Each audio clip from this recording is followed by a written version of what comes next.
कौन कौन सी different type of welding होती है और कहां कहां पर यूज होती है। मान लो मुझे पानी के अंदर वेल्डिंग करनी है तो कौन सी वेल्डिंग यूज करूंगा, कहीं पर तेज हवा चल रही है तो मैं कौन सी वेल्डिंग यूज करूंगा। अभी मैं आपसे बहुत छोटा एग्जांपल लेता हूं। आपने देखा होगा कि अभी मैं आपसे बहुत अच्छी चीज बता रहा हूं, आपने सबसे ज्यादा वेल्डिंग कौन सी होते हुए देखी है, आपने सबसे ज्यादा वेल्डिंग होती हुए देखी है स्टिक वेल्डिंग। आपने सबसे ज्यादा वेल्डिंग होते हुए देखी है स्टिक वेल्डिंग, क्योंकि स्टिक वेल्डिंग ऐसी वेल्डिंग होती है जो आप तेज हवा में भी कर सकते हो। और जो चीज आप देख सकते हो दैट मीन्स वो आपकी आंखों के सामने हो रहा है, मतलब खुले आसमान के नीचे हो रहा है। मेरी बात समझने की कोशिश करना। होल्डिंग क्या लिखी है, what are the different welding types and what are they use for. अगर मैं बात करता हूं स्टिक वेल्डिंग की तो स्टिक वेल्डिंग तेज हवा में भी हो जाती है। समझिए मेरी बात। अगर मैं आपसे समझ रहा हूं मेरी बात, दैट मीन्स अगर मान लो हम बात करते हैं मिग वेल्डिंग, तो मिग वेल्डिंग आप तेज हवा में नहीं कर सकते हो।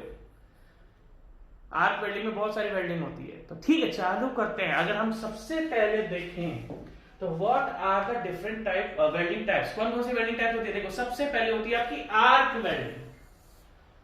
सबसे पहली जो आपकी डिफरेंट टाइप ऑफ वेल्डिंग है वो होती है आर्क वेल्डिंग। आर्क वेल्डिंग के बाद कौन सी होती है, फ्रिक्शन वेल्डिंग। इसमें लिखा होगा आर्क वेल्डिंग के बाद कौन सी होती है आपकी फ्रिक्शन वेल्डिंग। फ्रिक्शन वेल्डिंग के बाद कौन सी होती है, electron beam welding. Electron beam, देखो arc welding, friction welding and electron beam welding. Electron beam welding के बाद कौन सी होती है, लेजर वेल्डिंग। लेजर वेल्डिंग और लेजर वेल्डिंग के बाद कौन सी होती है, रेजिस्टेंस वेल्डिंग, जो कि इसमें शायद नहीं लिखा, मैं यहां पर लिख देता हूं। देखो अगर डिफरेंट टाइप ऑफ वेल्डिंग की बात करें, मैं इधर लिख देता हूं, कोई दिक्कत नहीं है। तो फर्स्ट हो गई आपकी आर्क वेल्डिंग। अगर हम डिफरेंट टाइप्स ऑफ वेल्डिंग की बात करते हैं तो सबसे पहली वेल्डिंग कौन सी होगी आपकी, आर्क वेल्डिंग। आर्क वेल्डिंग के बाद दूसरी कौन सी होगी आपकी, फ्रिक्शन वेल्डिंग। अभी आपको कुछ नहीं लिखना है, आपको बस ये लिखना है, हेडिंग डालिए what are the different welding types and what are the use for. First आप लिखो, ए लिखो आर्क, सेकेंड लिखो आप फ्रिक्शन, कुछ इस तरीके से लिखना। थर्ड लिखो आप इलेक्ट्रॉन बीम, फोर्थ लिखो आप लेजर, फिफ्थ लिखो आप रेजिस्टेंस। ठीक है, मेजर तो आपकी यूज होती है वो इस तरीके से लिखना। अभी आपको ये पूरा कुछ भी नहीं लिखना, ये जब लिखना होगा मैं आपको बताऊंगा। अभी बस आपको हेडिंग लिखनी है और हेडिंग के बाद 1 2 3 4 5 नंबर करके आपका ये सारी की सारी चीजें लिख देना। छठी और सातवीं जो मैं आपको बताऊंगा वो बहुत कम यूज होती है, जिसको बोलते हैं atomic hydrogen, atomic hydrogen and 7 plasma, plasma arc welding. तो डिफरेंट टाइप ऑफ वेल्डिंग कौन सी होती है, arc welding, friction welding, electron beam welding, laser welding, resistance welding, atomic hydrogen welding and plasma. इसमें थोड़ी बहुत कुछ सिमिलर भी है, साथ के साथ डिफरेंट नहीं है, थोड़ा बहुत सिमिलरिटी है, बट मैंने थोड़ा अलग अलग करके लिख दिया है। ठीक है जी। तो सबसे पहले आपको ये ध्यान होना चाहिए कि हमारी कितने कितने टाइप की वेल्डिंग होती है। और पूरी दुनिया में अगर मैं सिविल इंजीनियर्स की बात करूं तो पूरे इंडिया के अगर मैं सिविल इंजीनियर्स में मिला लूं ना तो उसमें से 90% पता है आपको, बस आर्क वेल्डिंग पता होती है, रिमेनिंग की सारी वेल्डिंग्स नहीं पता होती है। बट आप मुझसे पढ़ रहे हो, पता रखो, क्योंकि आपको उन 10% में आना है जिसको सब कुछ पता होता है, उन 90% में नहीं आना जिनको बस थोड़ी, उस आर्क में भी ये पता नहीं होता भैया कौन कौन सी मिग वेल्डिंग है, टिग वेल्डिंग है, फ्लक्स कोर वेल्डिंग है, स्टिक वेल्डिंग है। आर्क वेल्डिंग में भी दुनिया भर की वेल्डिंग है, आर्क वेल्डिंग में भी दुनिया भर की वेल्डिंग है। तो मेजर सब टाइप की वेल्डिंग है। और अगर हम आर्क की बात करें तो इसमें अलग टाइप की वेल्डिंग है। सिंपल सी बात है। अगर अब हम सबसे पहले तो अभी लिखो 7, देखो ये हेडिंग लिखो फर्स्ट ये, और उसके बाद 7 नाम लिखो जो भी मैं, क्योंकि बच्चे का मैसेज आया था कि सर जब से आप स्लाइड्स से आपने पढ़ाना चालू कर दिया थोड़ा लिखने में प्रॉब्लम होती है। मैंने बोला सर देखो स्लाइड्स में पढ़ाने में हमारा टाइम बचता है, अगर ये चीज अगर मैं लिखूंगा तो मेरा बहुत टाइम वेस्ट होगा। हाँ, मैं कभी भी स्लाइड्स देखकर नहीं पढ़ाता हूँ, क्योंकि मैंने ना बहुत सारे टीचर्स देखे जो पहले स्लाइड्स लगा देते हैं फिर यहाँ से पढ़ के पढ़ाते नहीं। मैं पहले आपको पढ़ाऊंगा बिना देखे और फिर लिखाऊंगा, क्योंकि मुझे चीटिंग नहीं करनी कि मेरा लेक्चर ऐसा नहीं होता भाई लगा दो हाँ मैं देख देख के पढ़ा दूंगा, वो फर्जी टीचर्स हैं जो देख देख के पढ़ाते हैं। ठीक है जी, आगे बात डिस्कस करते हैं। तो सबसे पहले जो हम पढ़ेंगे आर्क वेल्डिंग।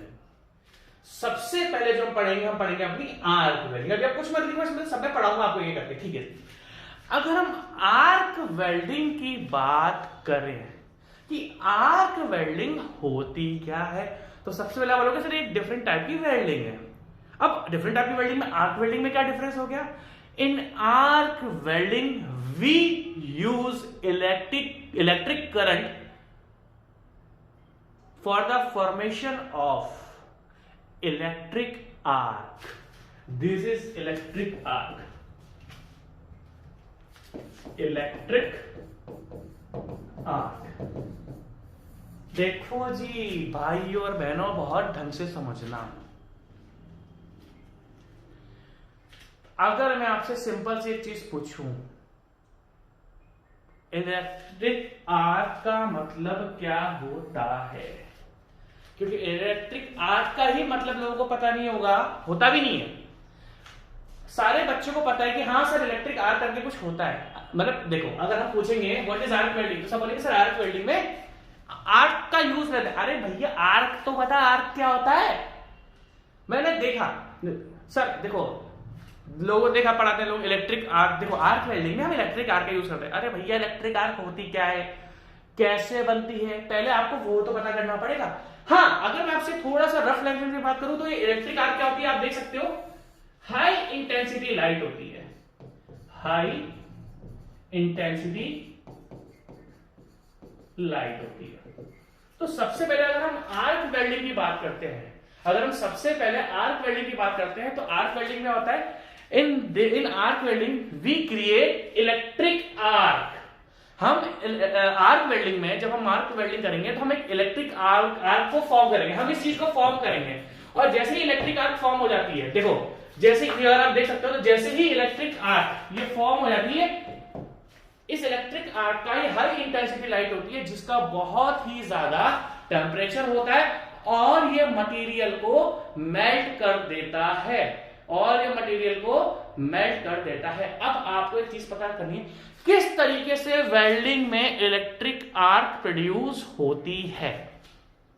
क्योंकि नहीं पढ़ते हैं हम पढ़ाएंगे, हम घुस के पढ़ाएंगे। In arc method we create electric arc. किस तरीके से हम वेल्डिंग मशीन में इलेक्ट्रिक आर्क को यूज कर देते हैं? भैया सिंपल सी डेफिनेशन है, अगर पेज खाली है कोई बात नहीं, हम ये बताते हैं। देखो अगर हम इलेक्ट्रिक आर्क की बात करते हैं तो इलेक्ट्रिक आर्क हम जनरेट करते हैं between two conductors of electricity. Two conductors का मतलब क्या होता है? Cathode and anode. अगर आप ध्यान से देखोगे, ध्यान से देखना, ये पूरी वेल्डिंग अगर आप एक चीज नोटिस करोगे तो देखो इन्होंने, देखो ध्यान से देखना, ये मशीन है, अगर हम बहुत ध्यान से देखना, welding machine, this is welding machine. इस वेल्डिंग मशीन से आपका वेल्डिंग गन कनेक्टेड है और वेल्डिंग गन से आपकी इलेक्ट्रोड कनेक्टेड है। ठीक है भाई ये वेल्डिंग मशीन है, वेल्डिंग मशीन से आपका जो गन वेल्डिंग गन होता है, वेल्डिंग गन कनेक्टेड है, वेल्डिंग गन से आपकी इलेक्ट्रोड कनेक्टेड है। This is base metal.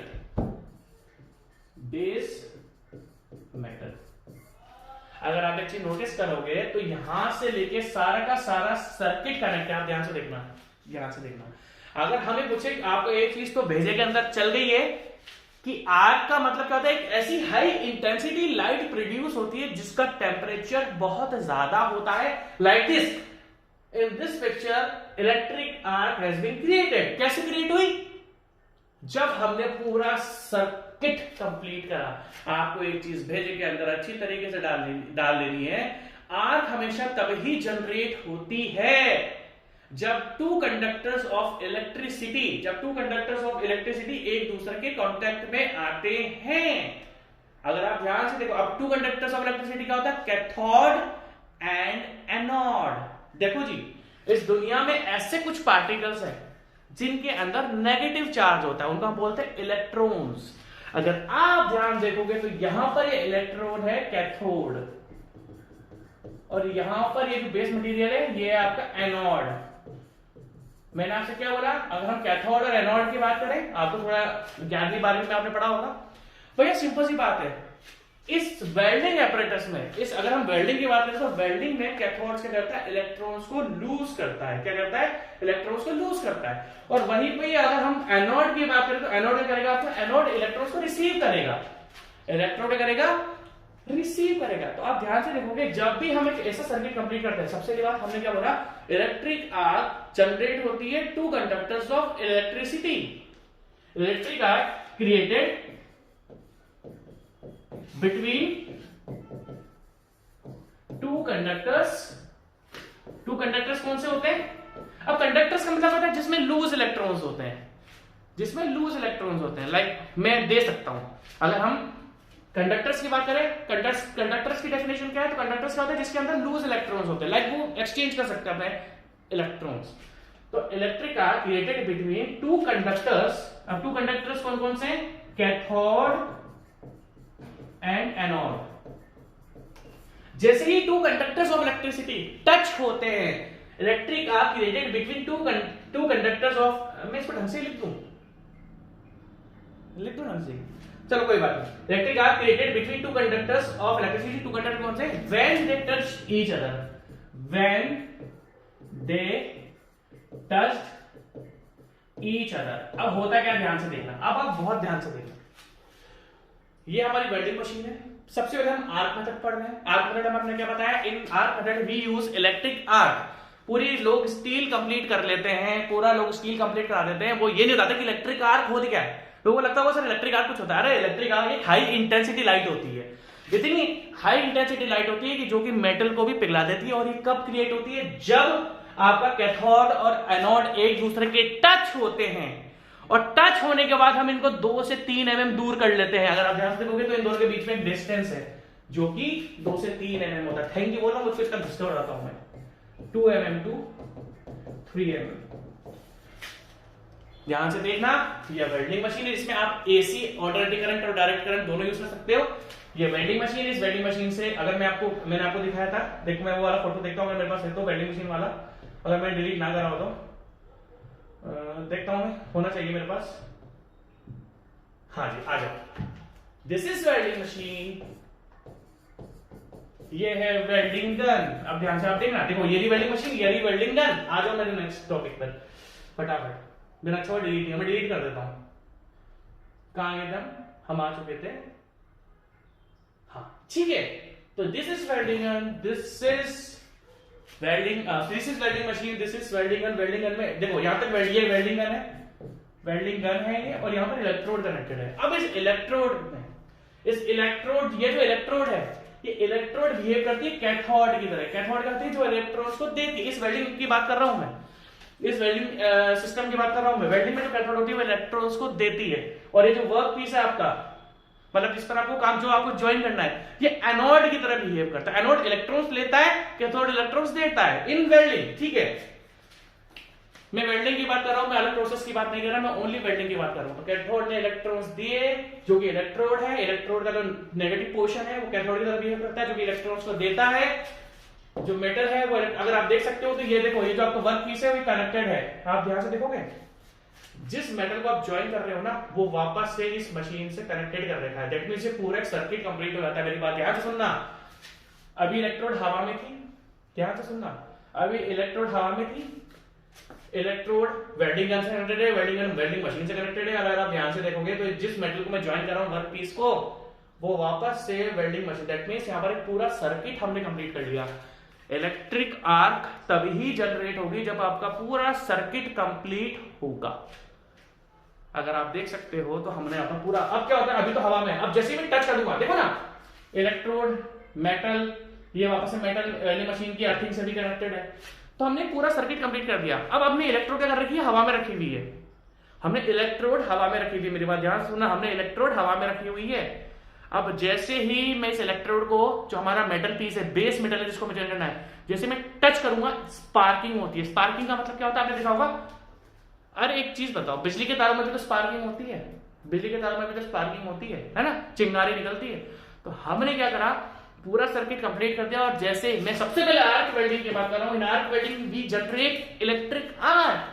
What is electric arc? High intensity light which produces high heat, और ऐसी हीट जो मेटल को भी पिघला देता है। कितना अच्छा पढ़ाता हूं मैं, थैंक यू बोलो मुझको, मत बोलो, चलो कोई बात नहीं। तो यहां पर क्या होता है, आपने पूरा सर्किट कंप्लीट कर दिया, और जैसे ही हमने इलेक्ट्रोड को बेस मेटल से टच करा, स्पार्किंग होती है। और स्पार्किंग करने के बाद हम 2 से 3 mm दूर कर लेते हैं, क्योंकि तब तक हमारी इलेक्ट्रिक आर्क जनरेट हो जाती है, और इस इलेक्ट्रिक आर्क से हम लोग मेटल को पिघलाते हैं और पिघलाने के बाद हम लोग क्या करते हैं, मटेरियल को ज्वाइन करते हैं by using filler, by using consumable electrode, by using not consumable electrode. ठीक है, अब आपको एक चीज हमेशा ध्यान रखनी है, ये जो आपकी इलेक्ट्रिक आर्क होती है ये बहुत हाई करंट की होती है। दैट मींस हम बोल सकते हैं इलेक्ट्रिक, मैं मिटा दूं इस पूरे को, अगर आप लिख मेरी राइटिंग आप इसको लिखो, बहुत इंपॉर्टेंट चीज बताऊंगा मैं आपको, पूरे इंडिया में आज तक आपको किसी ने बताई नहीं होगी चीज। ठीक है जी, अगर मैं आपसे इलेक्ट्रिक, देखो तो सारी चीज आपने लिखी होगी। देखो हमें एक चीज क्लियर हो चुकी है कि सर जो आपकी इलेक्ट्रिक आर्क होती है वो हाई इंटेंसिटी जो हमारी इलेक्ट्रिक, दैट मीन इलेक्ट्रिक, यार तो पेन का होता है, बार बार चेंज करना पड़ता है, इलेक्ट्रिक और वेल्डिंग आर्क। अगर मैं आपसे इलेक्ट्रिक और वेल्डिंग आर्क की बात करूं तो आपको भेजे में क्या आएगी कि सर ये तब प्रोड्यूस होती है between two conductors of electricity, that means cathode और एनोड जब कांटेक्ट में जब कैथोड और एनोड कांटेक्ट में आती है, जब कैथोड और एनोड कांटेक्ट में आती है तो सर्किट कंप्लीट हो जाता है, पूरा सर्किट कंप्लीट हो जाता है और एकदम से स्पार्किंग होती है, फिर ये 2 से 3 mm दूर कर दो, इलेक्ट्रिक आर्क जनरेट हो जाती है। अब देना वेल्डिंग हल्की सी दूर रखी जाती है, हल्की सी। ठीक है जी, क्योंकि अगर आप कंटिन्यू करोगे तो स्पार्किंग होती रहेगी, कंटिन्यू में तो स्पार्किंग होती है, तो हल्का सा हम इलेक्ट्रोड को दूर कर लेते हैं 2 से 3 mm और इलेक्ट्रिक आर्क आपकी जनरेट हो जाती है। तो अगर हम इलेक्ट्रिक वेल्डिंग आर्क के बारे में आपको बेसिक अंदर क्या रखना है कि ये बहुत हाई इंटेंसिटी लाइट होती है, प्लस ये high current and low voltage electrical discharge. Electrical discharge का मतलब करंट एक जगह से दूसरी जगह पर जा रहा है। अगर हम इलेक्ट्रिक और वेल्डिंग आर्क की बात करें तो आप देख सकते हो कि यहाँ पर करंट एक जगह से दूसरी जगह पर जा रहा है, तो हम उसको क्या बोलते हैं, इलेक्ट्रिकल डिस्चार्ज। भाई डिस्चार्ज क्या होता है, एक पॉइंट से दूसरे पॉइंट पर मूव कर जाना, डिस्चार्ज का मतलब तो यही है। तो इलेक्ट्रिक आर्क क्या है, एक ऐसी, यार मेरी स्पेलिंग मेरी गलत हुई, एक ऐसी, एक सेकंड मैं इसको ढंग से लिख देता हूं, हमारा इसकी डेफिनेशन लिख लो, किसी किताब में लिखी हुई नहीं मिलेगी, बड़ी बड़ी किताबें में खोलना। हाई इंटेंसिटी डेफिनेशन लिख रहा हूं, light produces high heat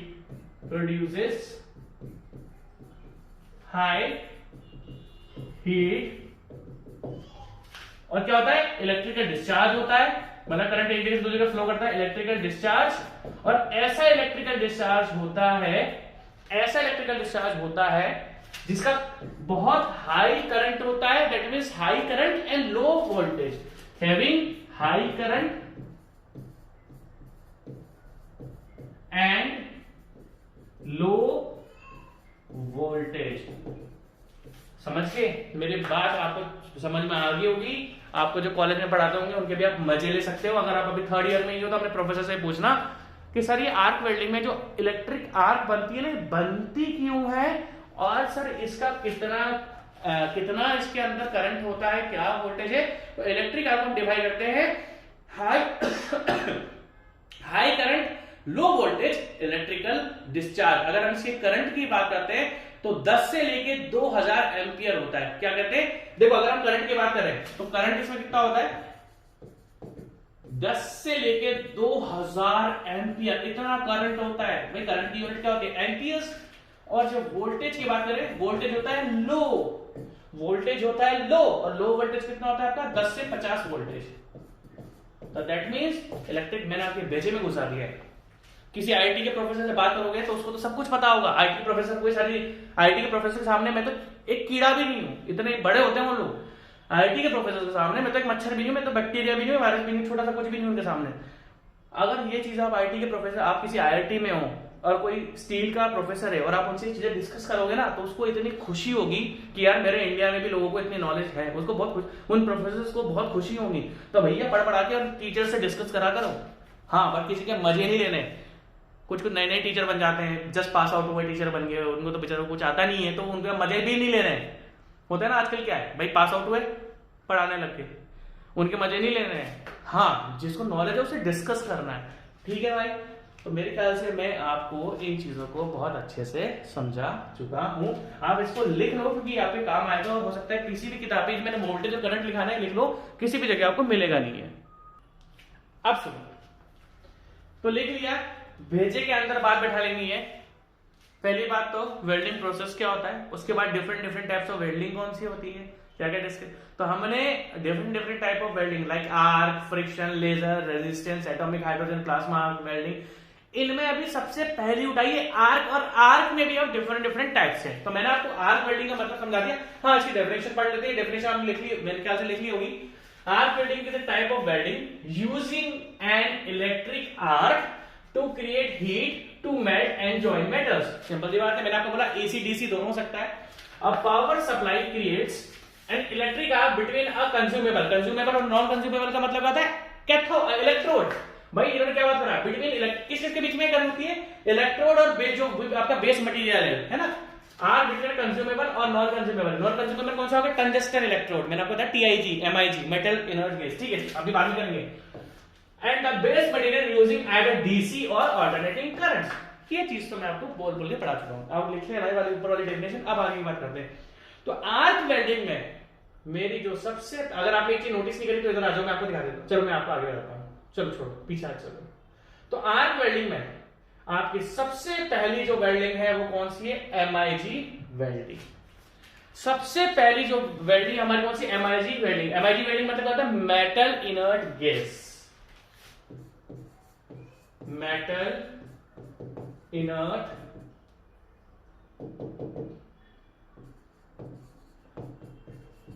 gas, ये आर्क वेल्डिंग का एक टाइप है। हमारी सबसे पहली जो वेल्डिंग है, हमारी सबसे पहली जो वेल्डिंग है वो है आपकी मेटल इनर्ट गैस। आप जो वेल्डिंग देखते हो नॉर्मली, आप देखते हो स्टिक वेल्डिंग, जिसमें क्या होता है, एक स्टिक होती है, उस स्टिक को हम इलेक्ट्रोड बोलते हैं, और उस इलेक्ट्रोड में वो इलेक्ट्रोड आपका कंज्यूमेबल इलेक्ट्रोड होता है। अब अगर हम एमआईजी वेल्डिंग की बात करें, एमआईजी वेल्डिंग की पहली बात तो बोलता हूं क्या होगी, मेटल इनर्ट गैस, इसको हम क्या बोलते हैं, गैस मेटल, जीएमएडब्ल्यू, इसके कुछ बोलते हैं गैस मेटल आर्क वेल्डिंग। ये दो नाम याद रखना। एमआईजी वेल्डिंग आर्क वेल्डिंग का एक पार्ट है, एमआईजी वेल्डिंग आर्क मेटल का एक टाइप है। और एमआईजी वेल्डिंग में हम लोग क्या करते हैं, एमआईजी वेल्डिंग में हमें गैस मेटल आर्क वेल्डिंग भी बोलते हैं। बहुत पहले आया था ये, ठीक है। अब अगर हम बात करें तो इसमें क्या काम होता है, सब कुछ सेम होता है। सबसे पहली बात, अगर आपको स्टिक वेल्डिंग याद हो तो मैंने आपको बताया था कि स्टिक वेल्डिंग में गैस की जरूरत, हमें एक चीज चाहिए होती है, शील्डिंग गैस। मैंने आप लोगों से बात डिस्कस कर दी कि जब भी हम वेल्डिंग करते हैं, जब भी हम लोग वेल्डिंग करते हैं, तो जब हम वेल्डिंग करके स्टील को मेल्ट कर देते, जरूरी नहीं है स्टील, एल्यूमिनियम भी हो सकता है, कॉपर भी हो सकता है, हम तो चलो स्ट्रक्चर्स की बात करते हैं, तो स्ट्रक्चर में जनरली स्टील यूज होता है। तो वेल्डिंग प्रोसेस मटेरियल को मेल्ट करता है, तो क्या होता है, आपका जो एनवायरमेंट में ऑक्सीजन और नाइट्रोजन है वो उस स्टील के अलॉयज में, जो स्टील के अंदर अलॉयज प्रेजेंट होते हैं, तो जब हम वेल्डिंग करते हैं तो हमारा जो मटेरियल है वो मेल्ट हो जाता है और उसके जो अलॉयज है वो थोड़ी लूज स्टेट में आ जाते हैं। इस कारण जो एटमॉस्फेरिक ऑक्सीजन और नाइट्रोजन है वो हमारे मेल्टेड स्टील अलॉय से रिएक्ट करने की कोशिश करता है और करता है ऑक्सीडेशन, इस ऑक्सीडेशन से कोरोजन हो जाता है और कोरोजन से आपकी स्ट्रेंथ रिड्यूसेस हो जाती है, सही बात है, आप बोलेंगे हाँ सर बिल्कुल सही बात है, ठीक है। अब अगर मैं आपसे सिंपल सी बात यूज करूं, जो आप बोल रहे थे, अब देखो अगर हम इलेक्ट्रोड्स की बात करते हैं, मेरी बात ध्यान से सुनना, मैं आपको दिखाता हूं, आपको सब याद रखना। जो आप देखते हो वो होती है स्टिक वेल्डिंग, इलेक्ट्रोड्स कहां गई हमारी, यार मैंने इलेक्ट्रोड्स लगाई तो थी, कहां गई वो इलेक्ट्रोड्स, कहां गई यार, मैंने इलेक्ट्रोड्स लगाई तो थी, मैं डिलीट करता हूं, मेरे बीच में कुछ चीज है, मैं दिखाता हूं आपको।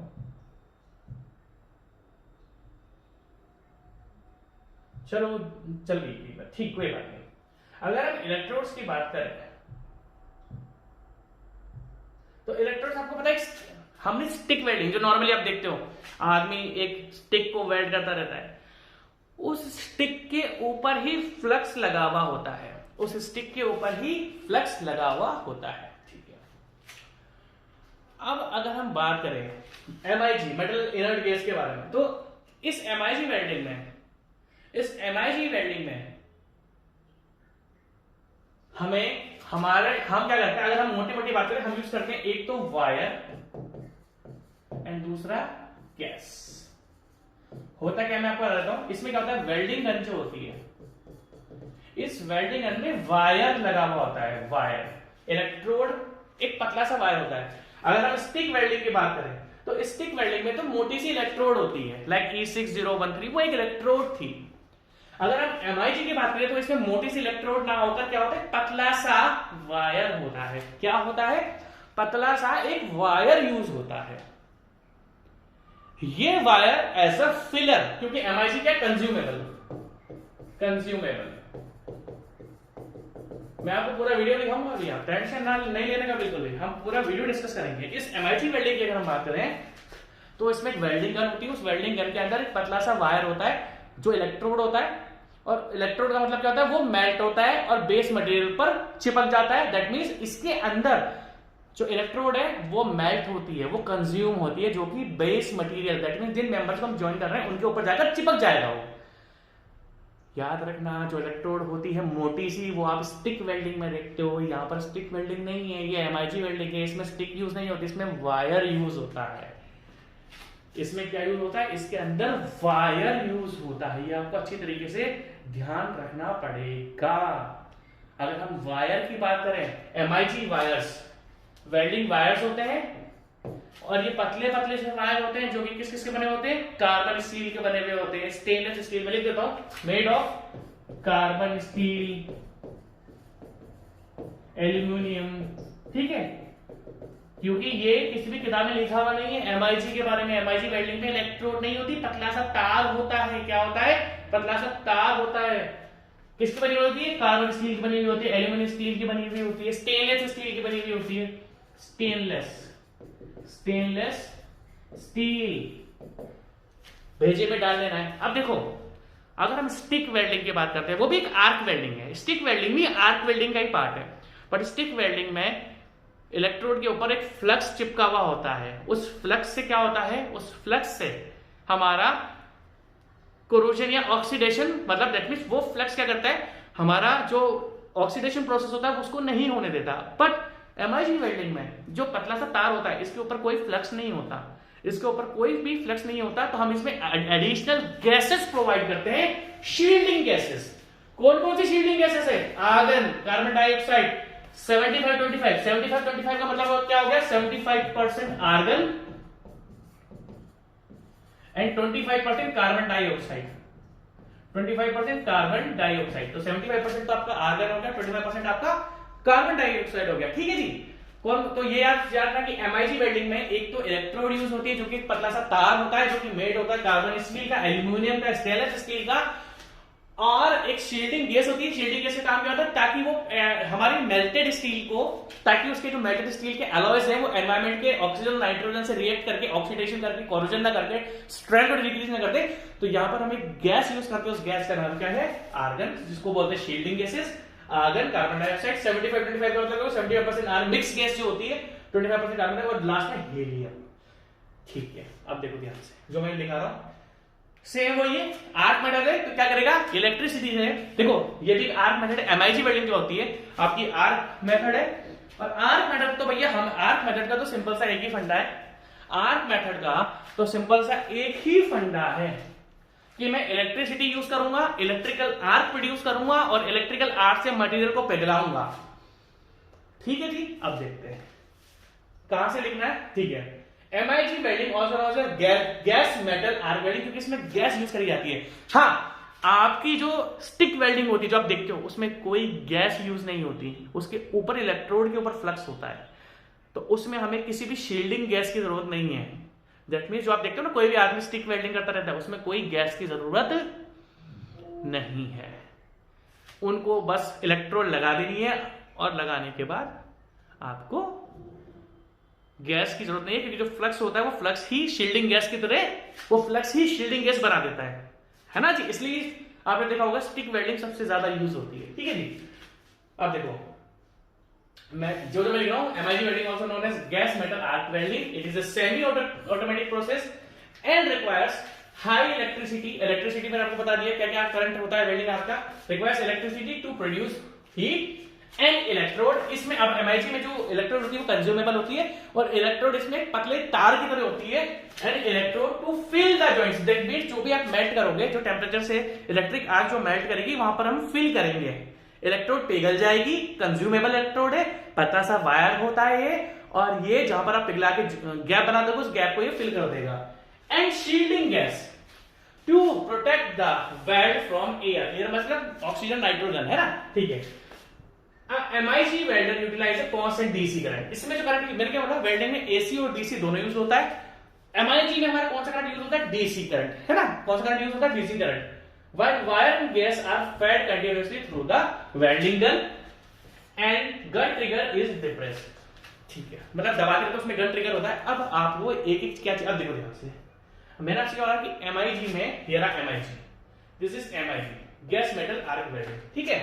अगर आप गैस मेटल आर्क तो देखो तार कितने कितने के होते हैं, देखो डायमीटर ऑफ वायर, अगर आप देख सकते हो डायमीटर ऑफ वायर, अगर आप देख सकते हो डायमीटर ऑफ, देखो सबसे पहले हम क्या करते हैं एमआईजी, और देखो दो टाइप की होती है, एक तो स्प्रे ट्रांसफर और एक होता है शॉर्ट सर्किटिंग ट्रांसफर।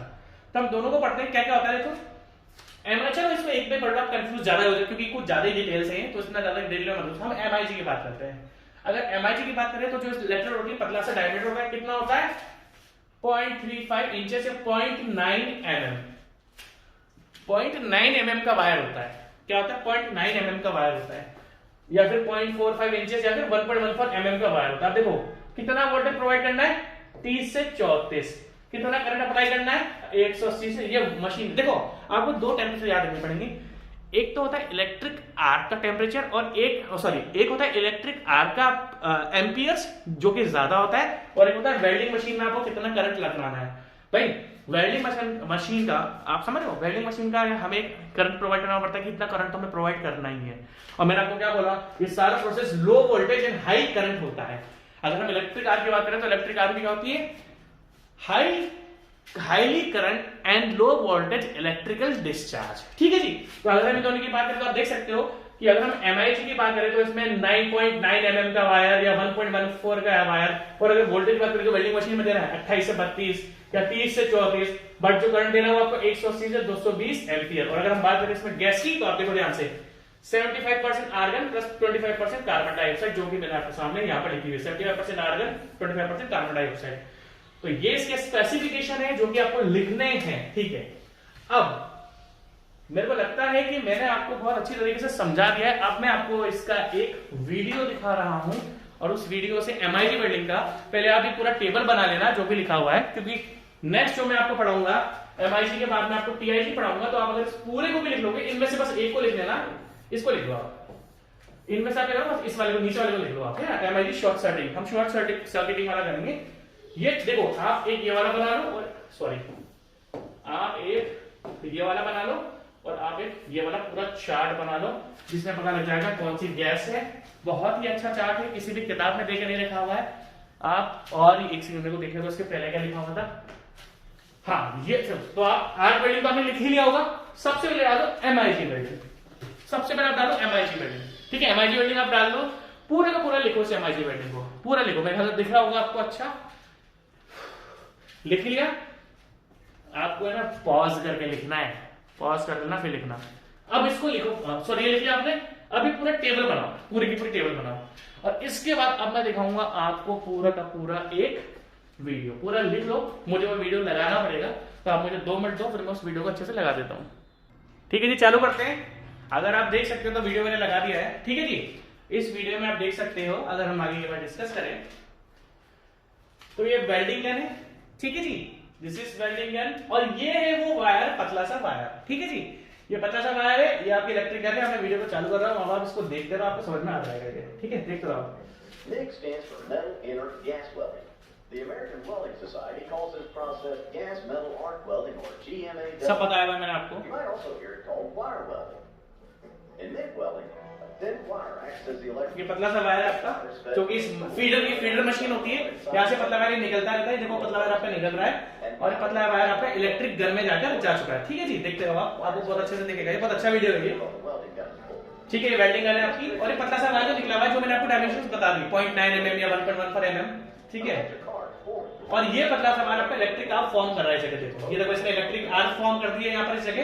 देखो दूर है, ये पास में नहीं है, दूर है। हम 2 से 3 mm दूर रखते हैं, ठीक है जी, टच करके। बेस मेटल को हम ज्वाइन करेंगे, ठीक है। और जो फिलर मेटल है वो हमारा पतला वायर है, जो फिलर मेटल है वो हमारा पतला वायर है, और जो बेस मेटल में ज्वाइन करना है, ठीक है जी। और ये कंज्यूमेबल इलेक्ट्रोड होता है जो कि हम लोग ढंग से पढ़ चुके हैं बिल्कुल ही अच्छे तरीके से। पतला सा वायर निकल के जा रहा है, ये तो निकल वायर इलेक्ट्रोड होती है आपकी। कंडक्टर ट्रेनर जिसमें फिक्स होता है, ये उसमें कंडक्टर ट्रेनर बोलते हैं इसको, ठीक है। देखते जाओ, वेल्डिंग करेंगे। Shielding gas is also fed through the welding lead. It goes through a gas diffuser. अब देखो, goes out of the nozzle. This shielding. देखो हमने क्या बात डिस्कस करी, बहुत अच्छी चीज बताई इसने। होता क्या है कि इसमें आपका गैस निकलती है, तो जो आपका नोजल होता है ना, नोजल के अंदर से ही गैस निकलती है। इसके अंदर छेद होते हैं, छेद देके रोक सके इनके अंदर से, क्योंकि इसमें फ्लक्स तो होता नहीं है, इसके अंदर आपका फ्लक्स तो होता नहीं है, तो इसके अंदर क्या होता है आपका, इसके अंदर आपकी गैस होती है जो कि इस नोजल, जो इलेक्ट्रिक गन है उसके अंदर एक नोजल होता है, उससे ही निकलती है, ठीक है जी। देखते जाओ। Gas, which is often a mix of argon and CO2, protects the molten metal from reacting with oxygen, water vapor, and other things in the atmosphere. Shielding gas निकल रही है आपकी। Shielding gas is stored cylinders होते हैं shielding gas के, इस तरह के सिलेंडर्स आते हैं। अब आप ध्यान से देखना, level by a device called regulator. जब हम स्टिक वेल्डिंग करते हैं तो उसमें हमें कोई गैस सिलेंडर की जरूरत नहीं पड़ती है, बट इसमें हमें सिलेंडर की जरूरत पड़ती है, ठीक है। रेगुलेटर होता है सिलेंडर के अंदर से, हम देख सकते हैं।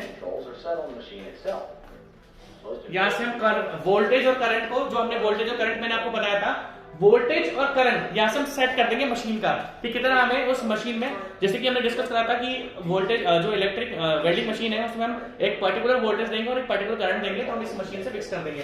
देखो पूरा सर्किट कंप्लीट हो चुका है इसका, अगर आप देखोगे तो पूरा सर्किट कंप्लीट है इस जगह। बाकी मैंने आपको बता ही दिया है, कोई बड़ी चीज नहीं इसमें। देखते जाओ। This is also called reverse polarity, but DCEP is a more descriptive term. In an electric circuit, the current flows in a loop. ठीक है, तो मेरे ख्याल से आपको थोड़ा सा पता लग चुका होगा कि MID वेल्डिंग कैसे होती है, किस तरीके का ऑपरेटर्स होता है इसका। अब हम पढ़ते हैं इस थोड़ा वीडियो को मुझे वापस से बैक करना पड़ेगा। अब हमें पढ़नी है TIG welding, टंजस्टन inert gas welding, ठीक है जी। इसको चालू करते हैं, रुको मैं पॉज करता हूँ एक बार, मेरे को लगाना पड़ेगा। तो जैसे कि मैंने आपको बताया, मिग वेल्डिंग आपका स्टील के लिए, तो मिग वेल्डिंग की डिटेल्स आपको पता लग चुकी है। हाँ, पता करते हैं, बात करते हैं यूजेस की। तो सबके लिए यूज कर सकते हो, स्टील के लिए यूज कर सकते हो, एल्यूमिनियम के लिए यूज कर सकते हो, स्टेनलेस स्टील के लिए भी यूज कर सकते हो, ठीक है जी। बट आपको एक बात स्पेशली ध्यान रखनी पड़ेगी कि मिग वेल्डिंग हमेशा पैक्ड जगह पर करी जाती है जहां पर हवा ना चले। क्यों? क्योंकि इसके अंदर से गैस भी निकलती है। तो आप समझ रहे हो मेरी बात, आपको मेरे ख्याल से थोड़ा बहुत आइडिया हो गया होगा कि मिग वेल्डिंग क्या होती है, ठीक है। अब नेक्स्ट जो मेरी वेल्डिंग आती है वो आती है मेरी टिग वेल्डिंग, टंजस्टन इनर्ट गैस। अब अगर हम टंजस्टन इनर्ट गैस की बात करें, मैं लिख देता हूं टंजस्टन इनर्ट गैस वेल्डिंग। अगर हम TIG वेल्डिंग की बात करें तो ये बहुत मुश्किल होती है, प्लस ये सबसे हाई क्वालिटी वेल्ड देती है। आर्क वेल्डिंग में जो सबसे हाई क्वालिटी वेल्ड होती है वो TIG वेल्ड होती है, high quality weld, high quality weld. TIG welding आपकी सबसे हाईएस्ट क्वालिटी वेल्ड होती है, बट इसको करना उतना ही मुश्किल होता है। सबसे पहली बात हम इसमें यूज करते हैं जो इलेक्ट्रोड। अगर हम बात करते हैं स्टिक वेल्डिंग की या फ्लक्स कोर वेल्डिंग की, देखो flux core welding, MIG welding, MIG flux and stick welding, stick welding, इनमें जो इलेक्ट्रोड यूज होती है वो होती है कंज्यूमेबल। ये तीनों की तीनों किस टाइप की है? तीनों की तीनों हमारी आर्क वेल्डिंग है। भाई तीनों जो वेल्डिंग है हमारी, तीनों की तीनों वेल्डिंग कौन सी वेल्डिंग है सर? तीनों की तीनों आर्क वेल्डिंग है। आर्क वेल्डिंग में जो चौथी होती है वो होती है TIG welding. TIG welding non consumable होती है। TIG welding is non consumable electrode, क्योंकि टंजस्टन का खुद का इतना हाई टेम्परेचर, इतना हाई मेल्टिंग पॉइंट होता है, टंजस्टन इजिली मेल्ट नहीं होता है। टंजस्टन का बहुत हाई मेल्टिंग पॉइंट होता है, तो टंजस्टन एक मेटल है, टंजस्टन जो इजिली मेल्ट नहीं होता है। अब TIG, अब देखो अगर हम बात करें तो उसमें होता क्या, वही एक वेल्डिंग गन होती है, वेल्डिंग गन में टंगस्टन इलेक्ट्रोड होती है, और जो आपका वायर है, जो फिलर है, उसमें इलेक्ट्रोड ही फिलर था। अगर हम MIG की बात करते हैं तो MIG में इलेक्ट्रोड ही फिलर होता है, बट टंगस्टन में दो तरीके की वेल्डिंग होती है। चाहो तो ओनली मेल्ट करके ज्वाइन कर दो। टंगस्टन में क्या होता है, आपके पास दो चॉइसेस होती है, चाहो तो बिना फिलर के ज्वाइन कर दो, और अगर आपको इसमें फिलर लगाना है तो फिलर एक हाथ में पकड़ना पड़ेगा। वेल्डिंग गन इस तरीके से होती है, एक हाथ में फिलर वायर होता है, एक हाथ में एक वेल्डिंग गन होती है। और वहीं पर अगर हम उसकी बात करें MIG वेल्डिंग की, तो गन के अंदर ही फिलर था, इलेक्ट्रोड थी। इसमें जो इलेक्ट्रोड होती है वो नॉन कंज्यूमेबल होती है, दैट मींस मेल्ट ही नहीं होती, बस वो टेम्परेचर, हाई टेम्परेचर प्रोवाइड करने के काम आती है। और अगर चाहे तो TIG वेल्डिंग हो विदाउट फिलर और विद फिलर करें, बट अगर आपको इसमें फिलर यूज करना है तो आपको दूसरे हाथ से इसमें फिलर यूज करना पड़ेगा। और हम बोलेंगे सर हम इतनी मेहनत क्यों करें, क्योंकि सबसे हाई क्वालिटी वेल्ड जो होती है वो TIG वेल्डिंग होती है। पढ़ते हैं क्या लिखा है इसने, TIG welding also known as gas tungsten, जैसे उसमें क्या था गैस है ना, वो उसी तरीके से भी है TIG welding also known as gas tungsten arc welding, GTAW। अगर आप इधर आप ध्यान से देख सकते हो तो इसमें क्या लगता है GMAW, gas metal arc welding. और एक गैस टंगस्टन आर्क वेल्डिंग, ये भी एक आर्क वेल्डिंग ही है, ध्यान से रखना। अभी मैं आपको बस आर्क वेल्डिंग ही पढ़ा रहा हूं, आपको अपने बेटे में अच्छी तरीके से बात करनी पड़ेगी कि अभी की तारीख में मैं आपको आर्क वेल्डिंग ही पढ़ा रहा हूं। TIG welding, also known as gas tungsten arc welding, is a manual welding process that requires the welder to use two hands. दो हाथ यूज करने पड़ते हैं, एक में वेल्डिंग गन होती है और एक में फिलर पकड़ना पड़ता है, ठीक है। फिलर वही है मेटल आपका स्टील का। अब जो इसमें जो वायर होता है सेम है, स्टील का वायर हो गया, एल्यूमिनियम का हो गया, कॉपर का हो गया, सबके वायर इसमें बने हुए होते हैं। हाँ, अगर मैं स्टील मेंबर्स को ज्वाइन कर रहा हूं तो मैं स्टील का ही वायर लूंगा, अगर मैं स्टील मेंबर्स को ज्वाइन कर रहा हूं तो मैं स्टील का ही वायर लूंगा, ठीक है। One hand holds the TIG torch, मतलब welding machine or welding gun that produces the arc, and the other hand is used to add the filler metal to weld joints. TIG welding is the most difficult process, जैसे कि मैंने आपको बताया बहुत मुश्किल होता है, but it is most versatile, सबसे बेस्ट होता है ये when done correctly. TIG welding process produces the highest quality weld. It is healthy, देखो जो सबसे देखो कोई ऐसा जॉइंट है जहां पर बहुत ही ज्यादा वाइब्रेशंस हैं, जिसके टूटने के बहुत ज्यादा चांसेस हैं। लाइक हमें अगर आर्क वेल्डिंग यूज करनी है और हमें पता है कि यार यहाँ पर है ना बहुत ज्यादा वाइब्रेशंस हैं, सब कुछ है, तो हम वहां पर TIG वेल्डिंग यूज करेंगे, क्योंकि TIG वेल्डिंग की क्वालिटी सबसे ज्यादा होती है। It is heavily utilized for critical welding joints, ठीक है, जहां पर आपको बहुत ज्यादा एक्यूरेसी रखनी है कि वेल्डिंग बिल्कुल भी टूट ही नहीं चाहिए। तो अब इसमें कॉमन सेम इसमें वही है, शील्डिंग गैस निकलती है, वायर ओनली जो फिलर है हमें दूसरे हाथ से पकड़ना पड़ेगा।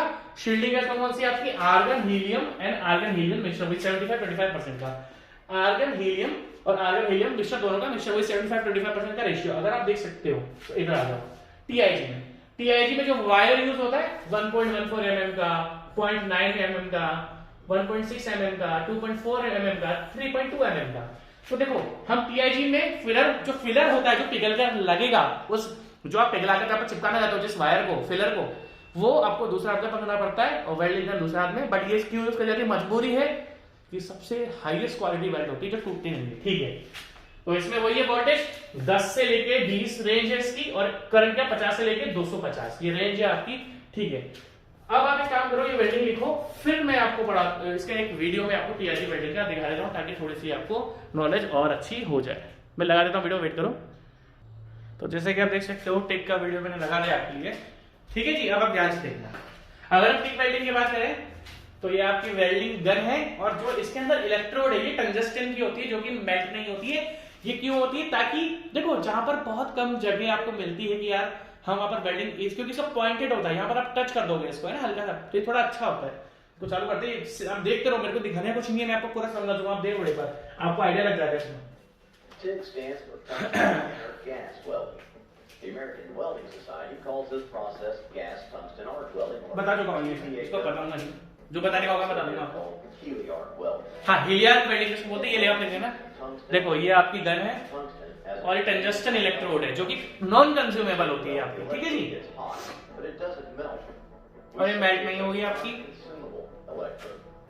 It doesn't mean it lasts forever. It just means that it doesn't melt and become part of the weld. You see in a lot of other welding products. देखो MiG में क्या हो रहा था, It becomes filler metal. MiG में जो filler material था electrode वो अंदर थी, बट टीआईजी में, और देखो जो पिघलता है वो एमआईजी ऐसा स्टिक, और कौन सा आपका flux core. Being held in it, टंजस्टन में इलेक्ट्रोड मेल्ट नहीं होती, slips into a collar. तीनों में इलेक्ट्रोड मेल्ट हो जाएगी, इसमें इलेक्ट्रोड नहीं होती। कॉलेट होता है जिसमें फिक्स होती है ये electrode, You can adjust collet आपका इलेक्ट्रिक वेल्डिंग गन में फिक्स हो जाता है। कॉलेट के अंदर इलेक्ट्रोड, और इलेक्ट्रोड जो होगा आपका वो आपका, cap the collar. देखो कॉलेट के अंदर इलेक्ट्रोड फिक्स होगी और कॉलेट फिक्स हो जाएगा वेल्डिंग गन के अंदर। TIG works by melting the base metal. That is, the metal that makes up the two pieces. अब ये जो टंजस्टन है मेल्ट नहीं हो रहा, बस ये इसको पिघला रहा है। Generated by और आप देखो ये हमने सर्किट कंप्लीट कर रखा है, यहाँ पे ज्वाइन कर रखा है, सर्किट कंप्लीट है यहाँ पे। You can control the amount of heat with a foot pedal. ये फुट से कंट्रोल हो जाती है हीट इसकी, For most metals, जो मैंने आपको ट्रिगर बताया था, ट्रिगर से हम कंट्रोल कर सकते हैं कितना आपको हीट चाहिए। DC is like the current flowing from a car battery. One wire is always the negative and one is always the positive. DC TIG welding, the electrode is usually negative and the workpiece is positive. The term DCEN is used for this, indicating that the current is अब रुको, तो मेरे ख्याल से आप लोगों को थोड़ा वीडियो के थ्रू भी मैंने बता ही दिया क्या है क्या नहीं है। अब स्पेस इन वेट करो, मैं थोड़ा बैक करता हूँ वापस से, एक सेकंड में पॉज कर देता हूँ। तो आर्क वेल्डिंग में हम दो टाइप की वेल्डिंग को कंप्लीट कर चुके हैं, एक होती है हमारी टीआईजी वेल्डिंग, एक होती है मिग वेल्डिंग। इसके नेक्स्ट लेक्चर में हम लोग डिस्कस करेंगे हमारी remaining to arc welding, that means flux core and आपका स्टिक वेल्डिंग, और उसके बाद हम रिमेनिंग वेल्डिंग पर आएंगे। टेक केयर, बाय बाय, खुदा हाफिज।